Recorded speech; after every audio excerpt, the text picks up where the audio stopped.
नमस्कार दर्शकों और साथियों, मैं हूं शशि शर्मा। आप देख रहे हैं दबंग खबरें। हम आज नौगढ़ पुलिस स्टेशन के बाहर स्थित हैं और यहां पे एक ऐसा किस्सा सामने आया है। पिछले 4-5 दिनों से शहर में चर्चा का विषय बना हुआ है। एक सेमी होलसेलर को पुलिस कर्मचारी उसके घर जाते हैं और उसको प्रताड़ित करते हैं, ऐसा मुनीब गुप्ता का कहना है, जो गुटखा और पान सुपारी बेचता है। हमने कल उसके निवास स्थान में विजिट किया था। उसने हमें कहा कि पुलिस ने किस तरह उसे प्रताड़ित किया है, लेकिन उसी विषय पे जब हमने यहाँ के इंचार्ज संपतराव पाटिल से बात की तो उन्होंने कहा कि सिर्फ पुलिस को बदनाम करने की साजिश कर रहा है मुनीब गुप्ता। उसके 3 भाई है, वो 3 भाई है और 2 भाइयों पे पहले ही कई पुलिस स्टेशनों में मामले दर्ज है। उनका यही काम है गुटखा, पान, बीड़ी, पान सुपारी बेचना। पिछले लॉकडाउन में इन्होंने कई लाखों का गुटखा बेचा है। मामले में इनके ऊपर कई मामले पुलिस स्टेशन में दर्ज हैं। हाल ही फिलहाल में वाली पुलिस स्टेशन में मामला दर्ज था और हमारे पुलिस वालों ने वाली पुलिस की मदद के लिए मुनीब गुप्ता को पकड़ के उनको हैंडओवर किया था। उसी का बदला लेने के लिए वो हमें बदनाम कर रहा है। वाली पुलिस स्टेशन के एपीआई करांडे को भी उन्होंने फंसाने की कोशिश की थी। सर, एक आपने जुडिशन में नरेश स्टील की गली में मुनीब गुप्ता जी रहते हैं और गुटखे का, पान सुपारी का धंधा करते हैं। उन्होंने नौगढ़ पुलिस स्टेशन के कुछ कर्मचारियों पे गंभीर आरोप लगाए हैं, तो क्या इसमें प्रकाश डालेंगे? क्या सत्यता है सर इसमें? नहीं, इसमें ऐसा है कि हमारे पुलिस को जानकारी मेरा उस से पुलिस गए थे उनके उधर, लेकिन उन्होंने उसको मारपीट किया या उससे कुछ डिमांड पैसे किया, वो सब गलत बात है। ऑलरेडी उसके भाई के खिलाफ पहले नवघर में गुने दाखिल है, उसके 2 भाई है उसके खिलाफ में, और उसके अलावा भी वाली पुलिस में गुना दाखिल है ये गुटखे के बारे में। तो वहाँ के पुलिस ने इधर मदद मांगा था पुलिस ने कार्रवाई के लिए, तभी हमारे जो पुलिस ने उसको मदद दिया था और उसके 2 भाई को अरेस्ट करवाया था यहाँ नौगढ़ पुलिस की मदद से। और उसका जो गाड़ी है जो गुटखे के लिए यूज़ किया करते हैं गाड़ी उसका लाने के लिए, वो 2 गाड़ी उसका सीज किया था। तो इस हिसाब से किधर ना किधर वो लोग पुलिस को बदनाम करने का चाल चल रहा है। सर, ये पहले भी ये मुनीब गुप्ता यहाँ पे नौगढ़ पुलिस स्टेशन के यहाँ पे कोई गुनाह दाखिल है और पकड़ा गया है। जिस तरह से लॉकडाउन में ये गुटखा बेचता था, आज सरेआम इसने आपके वरिष्ठों को कंप्लेंट की है कि मुझे पुलिस ने प्रताड़ित किया गया है, तो क्या कहेंगे? कंप्लेंट किया है उसके बारे में, वो हमारा जो वरिष्ठ ऑफिसर है उन्होंने वो जो इंक्वायरी दिया है, वो डिप्टी साहब के पास एसीपी साहब को इंक्वायरी दिया है, वो इंक्वायरी हो जाएगा, उसमें जो होगा वो सच्चाई सामने आएगा। आपने किस तरह से इंक्वायरी की सर अपने कर्मचारियों की? आपको ऐसा लग रहा है कि सर आपके कर्मचारी कहीं गलत है या मुनीब गुप्ता गलत है? नहीं, मेरे कर्मचारी वहाँ गए थे लेकिन उन्होंने मारा नहीं है, उसको डिमांड किया नहीं, ये मैंने पूछताछ किया है। लेकिन ये गुप्ता के जो 2 भाई है उसको अरेस्ट करवाने के लिए पुलिस ने मदद किया था और उसके नौगढ़ पुलिस की वजह से वो 2 भाई अरेस्ट हो गए और उनका गाड़ी भी सीज हो गया वालियों की पुलिस के अंदर, और वो तो वालियों में भी उनके खिलाफ एलिगेशन किया वो जो ऑफिसर है। तो आपका कहना सर कि कहने कि पुलिस को बदनाम कर रिवेंज ले रहा है? बराबर है, 100% रिवेंज ले रहे हैं।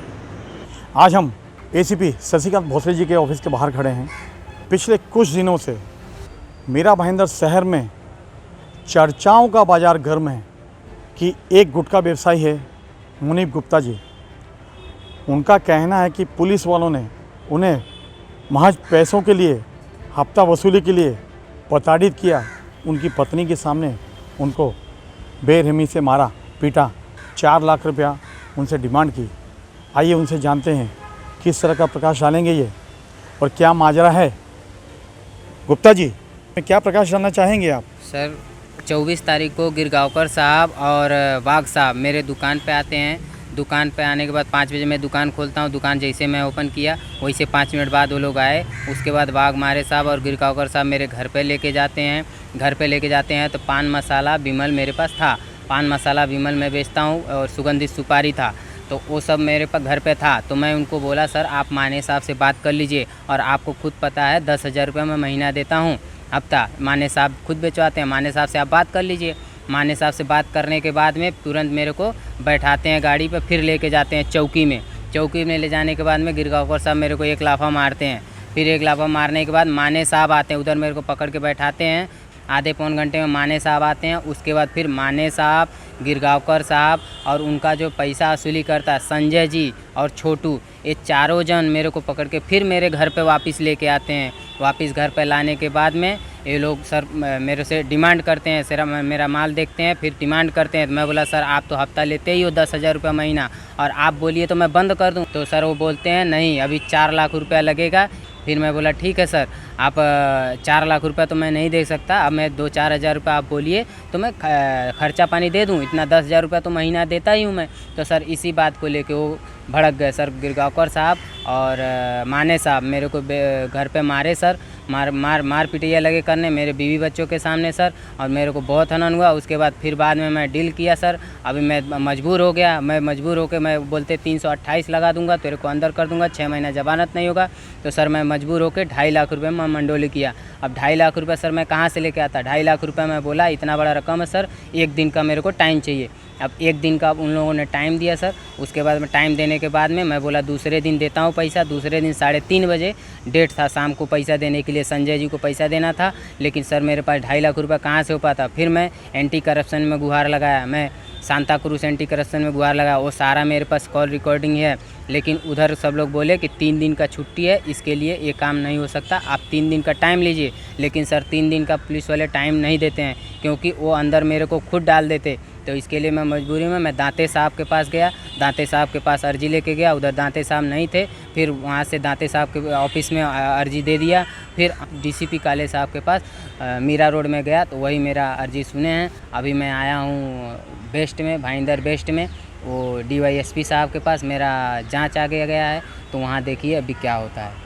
मेरे गुप्ता जी मुझे ये बताइए, आप ये गुटखे का व्यापार कब से कर रहे हैं?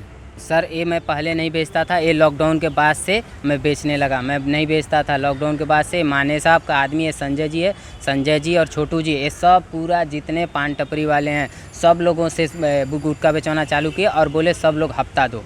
इसमें कोई बेचता था, कोई नहीं बेचता था सर, हम नहीं बेचते थे। लेकिन ये सब से चालू करा दिए। 3,000 रुपये हर पान टपरी से हफ्ता है, और हर फेरी वाले होलसेल वाले से 8,000 से लेके 10,000 12,000 तक का सबका हफ्ता है। गुप्ता जी मुझे ये बताइए, आप लोग कितने भाई हैं? हम लोग तो 6 भाई हैं साहब, लेकिन सब लोग अलग अलग हैं, हम लोग का भाई से कोई रिश्ता नहीं है। अच्छा मुझे बताइए कि आपके भाई राजेश गुप्ता जी हैं, हाँ वो गुटखे का व्यापार करते हैं?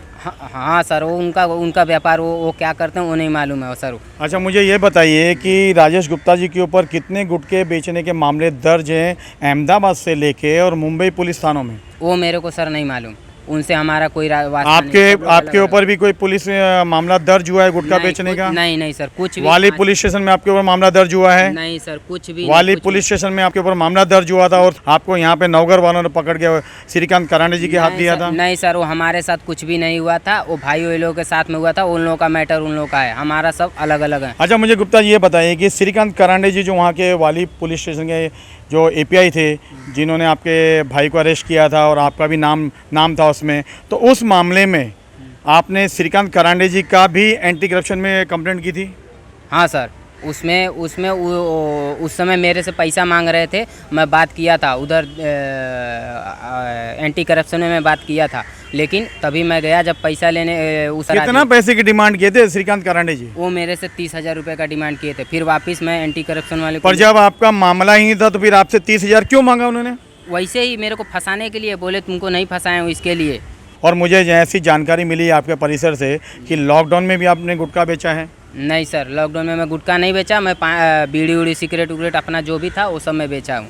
आप कब से की दुकान है वहाँ पे एसबी रोड में? तो सर धंधा तो सर पुराना है, ये तो मेरा पापा भी करते थे, भाई वही लोग करते थे, ये पुराना धंधा है। लेकिन हम लोग 6-7 साल से अलग अलग हो गए हैं, सब लोग अलग अलग। अच्छा, गुटखा बेचना आपको मालूम है एक अपराध है। पुलिस वालों ने कहा कि आप गुटखा बेचिए, तो ऐसा तो कोई ज़माने में है नहीं कि कोई दूध का धंधा तो है नहीं कि पुलिस वाले कहेंगे कि आप दूध बेचिए तो गुटखा पुलिस वाले क्यों कहेंगे कि गलत धंधे आप कीजिए? सर वो 10,000 रुपये महीना लेते, मेरे पास कॉल रिकॉर्ड है, आप चेक करवा सकते हैं। 15 से 22 तारीख के बीच में संजय जी और छोटू जी ये लोग आते हैं। पर आपने पुलिस वालों के कहने से गुटखा क्यों बेचा? गलत काम क्यों किया आपने? सर ये मैं मानता हूँ, लेकिन वो बोले कोई भी आता नहीं है सर। वो मुनीब गुप्ता जी, मुझे ये बताइए कि एक पुलिस वाला क्यों कहेगा व्यापारियों को कि आप दुकानों में गुटखा बेचिए और मुझे हफ्ता दीजिए, क्योंकि उसके वरिष्ठ अधिकारी भी तो हैं, दाते साहब जैसे अधिकारी यहाँ पर हैं, तो क्यों कहेगा वो? सर दाते साहब के पास कोई जाता नहीं है, दाते साहब के पास बहुत कम ही लोग जाते हैं, अर्जी लेके कोई जाता नहीं है। सब लोगों के पास इधर कोई लोकली हवलदार आएंगे। जी, जब आपको पता है कि गुटखा बेचना अपराध है और जहर है, आप नशे की लत लगा रहे लोगों को, फिर आप ऐसा धंधा क्यों कर रहे थे? सर वो तो पहले से मेरा धंधा था, तो मैं तो बंद ही कर दिया था, लेकिन सर ये बोले 10,000 रुपया दिया करो, मैं बेचा करो। कहीं ना कहीं आप भी मुनाफा कमाने के चक्कर में थे। जी सर, मैं भी पेट के लिए तो मुनाफा कमाने के लिए ही चक्कर तो में पान था बीड़ी सिगरेट से आपका गुजारा नहीं चलता था? नहीं चलता था सर, लेकिन थोड़ा सा मैं भी मुनाफे के चक्कर में मैं फंस गया सर। आपको कहीं ऐसा नहीं लगता आपने खुद क्राइम किया है और सर, क्राइम को आपने प्रारूप दिया है, उसके बाद अगर आपको तकलीफ हुई तो आपने शिकायत की? उससे पहले आपने क्यों नहीं शिकायत की बेचने से पहले सीनियर संपत राव पाटिल को कि ये कह रहे हैं कि गुटखा बेचिए? नहीं सर, इसके पहले मैं शिकायत क्यों नहीं किया आपने शिकायत की? आपके कर्मचारी मुझे गुटखा बेचने के लिए इंसिस्ट कर रहे हैं और 10,000 मांग रहे हैं? नहीं सर, ये तो माने साहब ही बोल रहे थे कि मतलब कोई नहीं, मेरा क्वेश्चन ये है कि आपने संपत राव पाटिल जी से क्यों नहीं कहा इंचार्ज से कि आपके कर्मचारी मेरे पास आके कह रहे हैं गुटखा बेचिए और मुझे हफ्ता दीजिए, जबकि आप नहीं बेचते थे? फिर आपने क्यों नहीं शिकायत की? नहीं सर, मैं ये तो शिकायत नहीं किया, लेकिन संपत राव पाटिल साहब के ये राइटर साहब हैं, वो खुद उनको वो बोलते हैं कि मैं उनका राइटर हूँ, और संजय जी और आपने इसकी आधिकारिक तौर पे संपत राव नहीं पाटिल सर, जी से मिले, नहीं, फिर ये आप तो कैसे कह सकते हैं कि वो बिकवाते थे? नहीं सर, तो वो कॉल रिकॉर्ड आप चेक करवाएंगे सर, तो उससे सारा चीज़ आपको पता चलेगा। तो कहीं ना कहीं आप भी तो गलती कर रहे थे। जी सर, मैं पान मसाला कहीं ना कहीं आप भी क्राइम को अंजाम दे रहे थे। जी सर, मैं पान मसाला बेच रहा था। देखिए किस तरह से मुनीब गुप्ता जी ने कैमरे के सामने बताया कि लॉकडाउन के पीरियड में पान सिगरेट बीड़ी तो बेचते थे और गुटखा बेचना चालू किया, लेकिन पुलिस वालों के कहने से इन्होंने गुटखा बेचना शुरू किया। दर्शकों और साथियों, मैं आपको कहना चाहता हूं, जुर्म की कोई सीमा नहीं होती। जुर्म सहना भी गुनाह है और जुर्म करना भी गुनाह है। कहीं ना कहीं मुनीब गुप्ता जो कह रहे हैं वो संदेह के घेरे में है। ये इनकी रेगुलर प्रैक्टिस है, पुलिस वालों को फंसाना। इसके पहले भी वाली पुलिस स्टेशन के एपीआई श्रीकांत करांडे जी को ये फंसाना चाहते थे। श्रीकांत करांडे जी ने जो इनकी बातों में नहीं आए, उसी पुलिस थाने में इनके भाई के ऊपर मामला दर्ज है, इनके ऊपर मामला दर्ज है। मैं अपने माध्यम से यहाँ के सीपी सदानंद दाते जी से कहना चाहता हूँ कि आप पूरे मामले की गहन छानबीन कराइए, कहीं ऐसा ना हो मुनीब गुप्ता के फरेब में पुलिस वाले उसके झूठ का शिकार बन जाएं। दर्शकों, हम आपको मुनीब गुप्ता का एक वीडियो दिखाने जा रहे हैं कि ये गुटखा माफिया कितने सातिर होते हैं, पुलिस को किस कदर चकमा देते हैं। इस पूरे नेक्सस में मुनीब गुप्ता के साथ में उसके कई साथीदार भी शामिल हैं। साथीदार के साथ साथ इसकी पत्नी और इसके पड़ोसी भी शामिल हैं। इस वीडियो में साफ आप उसको देख सकते हो किस तरह से माल को लाता है और उसको माल को ठिकाने लगाने के लिए किस तरह के हथकंडे अपनाता है।